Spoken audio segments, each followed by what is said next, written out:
كل سنة وانتم طيبين طبعًا بمناسبة شهر رمضان الكريم، خلاص أيام وندخل شهر رمضان الكريم المعظم. عندنا قايمة مسلسلات رمضان 2026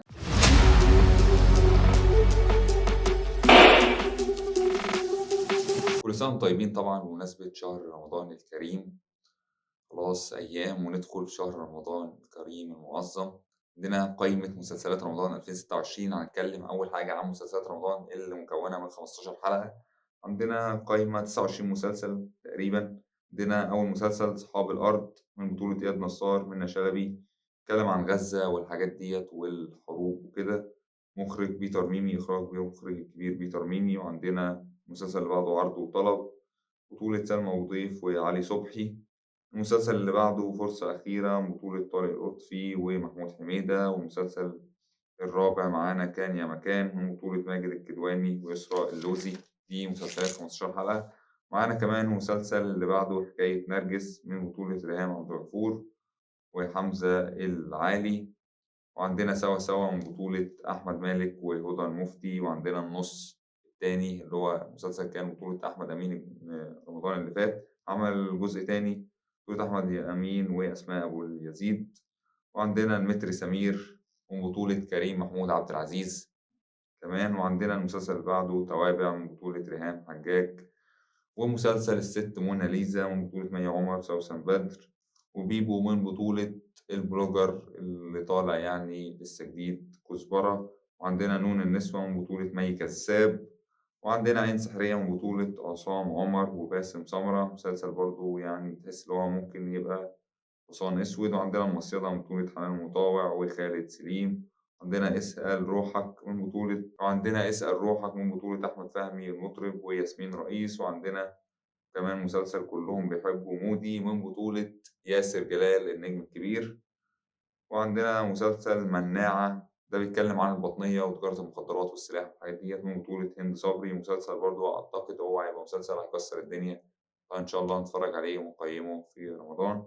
عندنا المسلسل اللي بعده اللون الأزرق من بطولة أحمد رزق وجمانة مراد. واتنين غيرنا من بطولة آسر ياسين ودينا الشربيني. والمسلسل اللي بعده معانا بابا ماما والجيران بطولة أحمد داوود وميرنا جميل. والمسلسل اللي بعده هما 29 مسلسل، عندنا مسلسلات كتيرة. اللي بعده حد أقصى من بطولة روجينا. عندنا المسلسل اللي بعده أب ولكن من بطولة محمد فراج وهاجر أحمد.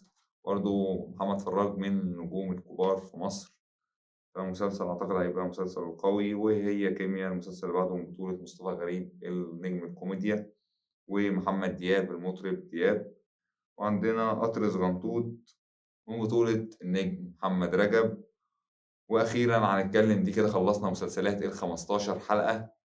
29 مسلسل هيتعمل السنة دي مكون من 15 حلقة. واحنا اتكلمنا قبل كده مسلسلات الأحسن تبقى 15 حلقة عشان ما يبقاش فيه تطويل ومط وتكرار وملل. ف15 شايفهم كويس، وممكن كمان يقلوا بعد كده في السنين القادمة يبقى مثلا 10 حلقات أو 8 حلقات. ويبقى تنوع يعني بدل ال30 حلقة بيبقى إيه كلها معظمها كروتة وتضييع وقت ومفيش أي حاجة وتكرار. فعندنا كمان كده خلصنا 29 مسلسل مكون من 15 حلقة. عندنا برنامج رامز أعلن عنه خلاص اسمه رامز ليفل الوحش. كان قبل كده نتكلم في برنامج جوي أووردز، الحفلة بتاعة اللي كانت مكوناها المملكة العربية السعودية. كان بيتكلم إن هو برنامج اسمه سواد جيم، بس هو نزل رسمي بقى اسمه رامز ليفل الوحش. تقريبًا فيه ألعاب وكده. وكمان كان بيتكلم عن فيه إصابة نجوم 3 نجوم كان آخر حاجة، ما أعرفش ممكن يبقى زادوا ولسه هنشوفه بقى إيه التريلر بتاعه الرسمي والإعلان، ونبقى نتكلم عليه بالتفاصيل قبل رمضان على طول. أول ما ينزل التريلر هنعمل تريلر على الإعلان بتاع برنامج رامز جلال الجديد. وندخل في مسلسلات رمضان المكونة من 30 حلقة. مسلسلات رمضان المكونة من 30 حلقة معانا أول حاجة مسلسل إخراج من بطولة عمرو سعد وطارق عماد وحاتم صلاح، وإخراج المخرج الكبير أحمد خالد موسى. والمسلسل اللي بعده الكينج من بطولة محمد إمام مصطفى خاطر ميرنا جميل. والمسلسل التالت رأس الأفعى من بطولة أمين كرارة وشريف منير. المسلسل اللي بعده المداح الجزء السادس بعنوان النهاية، بطولة حمادة هلال وفتحي عبد الوهاب يظهر من جديد ويعود لمسلسل المداح. وعندنا مسلسل بعده أولاد الراعي من بطولة ماجد المصري خالد الصاوي أحمد عيد، برضه مسلسل مهم. وعندنا مسلسل بعده علي كلاي من بطولة أحمد العوضي، درة، عصام السقا. والمسلسل اللي أنا منتظره وعودة شابوه يوسف الشريف، فن الحرب. ده مسلسل بطولة يوسف شريف، ريم مصطفى وشيرين عادل. وننسى اللي كان، من بطولة ياسمين عبد العزيز، كريم فهمي. والمسلسل اللي بعده مسلسل درش، من بطولة مصطفى شعبان. مصطفى شعبان مستمر في المسلسلات الموسم الرمضاني. وبطولة سهر الصايغ. وفخر الدلتا، من بطولة البلوجر نجم الكوميديا الصاعد أحمد رمزي، برضه منتظرين المسلسل بتاعه 30 حلقة.